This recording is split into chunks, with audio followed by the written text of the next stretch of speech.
Bonjour, bienvenue avec les vidéos de Vivre Cru. Je voulais vous dire un petit bonjour depuis un endroit assez merveilleux. Ce sont des sources chaudes en plein dans les Pyrénées, vous voyez autour de moi. Alors c'était pas histoire de vous narguer, mais c'était afin de revenir d'abord encore et toujours sur le principe de la détoxination. Détoxination physique et détoxination émotionnelle. Parce que les bains chauds sont vraiment un lieu extraordinaire pour réaliser ça en pleine nature. Donc détoxination émotionnelle, l'esprit est au repos, le corps est au repos avec une chaleur qui fait ouvrir les pores, c'est un peu le principe du sauna. Et comme je le répète très souvent, c'est la cause majeure d'inconfort physique, voire de maladie. C'est avant tout l'intoxication du corps, le fait que finalement les processus normaux de guérison qui se produisent au quotidien ne peuvent pas se réaliser. Donc en réalisant ce genre de bain dans une nature qui nous inspire, qui nous relaxe, qui nous pose, c'est vraiment le meilleur moyen. Vous voyez, avec de la terre aussi sur le visage. Le rassoul, c'est une argile qui vient du sud du Maroc, qui est extraordinaire aussi pour se nettoyer, pour se ramener à la terre, pour se réancrer au niveau énergétiquement parlant aussi. Et c'est donc une pratique vraiment qui est essentielle pour moi. Et ça m'amuse souvent parce qu'on parle d'hygiène. Et pour certaines personnes, l'hygiène, ça serait se laver 2 à 3 fois par jour, ça existe. Et moi, il me semble que l'hygiène la plus profonde se tient dans ce genre de bain de reconnexion réelle. C'est une hygiène à la fois physique et émotionnelle.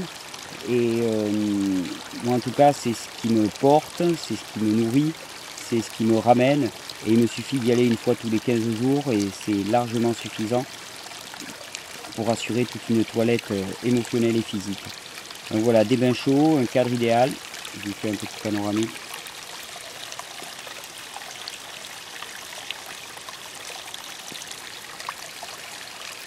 Voilà, ça c'est l'eau chaude. Et en même temps, je voulais vous profiter de ce lieu un petit peu pour vous parler d'un projet que je porte depuis quelques temps. J'en ai parlé avec quelques-uns d'entre vous déjà, je l'ai évoqué à demi-mot. Mais là, ça devient important et urgent pour moi. J'avais parlé plusieurs fois de réaliser un lieu d'accueil. Vous savez que je suis passé par des étapes d'affaiblissement très fortes et j'ai cherché à tout prix à ce moment-là un lieu d'accueil qui me permettrait de me reposer, d'être entouré, d'être soutenu à la fois psychologiquement et puis alimentairement, physiologiquement. Et à l'époque, bon, je ne l'ai pas vraiment trouvé. Et puis j'ai trouvé vraiment un ami qui m'a aidé, mais c'était vraiment un cas très ponctuel et très particulier. Et d'ailleurs, je lui dois la vie à cet ami. Je pense qu'il se reconnaîtra s'il voit cette vidéo. Mais pour moi, l'urgence, là, devient de plus en plus cruciale. J'ai reçu des demandes. J'ai même fait à demi-mot une promesse avec une personne qui me l'a demandé.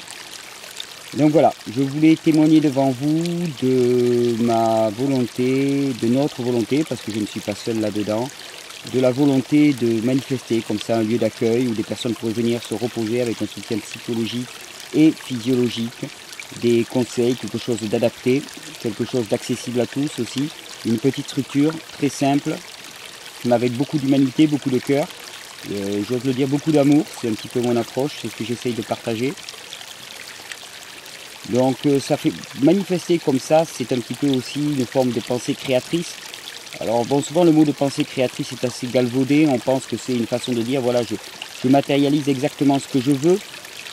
Je ne suis pas vraiment là-dedans, c'est pas je veux donc je matérialise, c'est plutôt qu'en ayant une pensée focalisée sur un but que je ressens très profond, et bien en ayant une pensée focalisée, je me mets dans la potentialité d'accueillir le réel et les propositions qui existent à tout moment.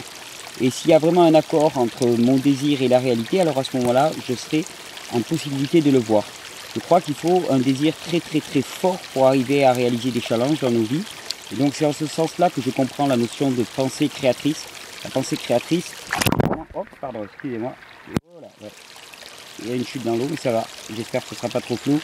La pensée créatrice, c'est vraiment ouvrir le champ des possibilités, ouvrir le champ de la perception, ouvrir le champ de la réceptivité, de manière à recevoir les messages que l'on peut recevoir de tout le monde entier. Je crois qu'ils conspirent à notre croissance, j'en suis persuadé. Je pense vraiment que malgré les difficultés qu'on peut rencontrer, malgré les moments de crise, de questionnement, de grands errements, Je pense que vraiment tout ce qui est autour de nous vise à notre croissance. Donc en manifestant une intention claire, en la posant, en y pensant et en s'y focalisant, sans bloquer dessus, sans rien cristalliser, mais plutôt en ouvrant son cœur, eh bien on a les chances de le voir se matérialiser. Donc voilà, ce que je voulais poser lors de cette vidéo, c'est le désir de manifester très rapidement, durant cet hiver le plus rapidement possible, une possibilité d'accueil dans les Pyrénées-Orientales, au pied du Canigou, là où je suis actuellement. Vous voyez, ces sources chaudes sont très très proches de ce lieu-là, donc c'est quand même assez idéal aussi. Et de manifester un lieu d'accueil où nombre d'entre vous ont déjà manifesté le désir de venir. Et voilà, j'ai la joie, le plaisir et l'audace, je veux dire, parce que ça me fait très très peur, vous pouvez l'imaginer. C'est un gros challenge aussi, ça le soulève en moi des images de responsabilité, d'engagement qui ne sont pas toujours faciles à gérer, mais là bon, je pense que c'est surtout des peurs liées à l'ego. Donc je le manifeste parce que le désir il est très très fort, je le manifeste avec les personnes que j'aime par-dessus tout et qui pourront me soutenir et qui seront complètement investis là-dedans aussi. Voilà, je le lance au vent, je vous le lance, à vous de voir ce que ça suscite en vous. Merci de vos commentaires, de vos suggestions, tous les avis seront les bienvenus. Je vous souhaite à tous, à toutes une très bonne journée, une très bonne soirée selon l'endroit où vous regardez, le moment où vous regardez cette vidéo. Moi je crois que je vais aller me rincer le visage quand même avant de redescendre dans la société, ça sera un peu plus sérieux. Au revoir, bonne journée.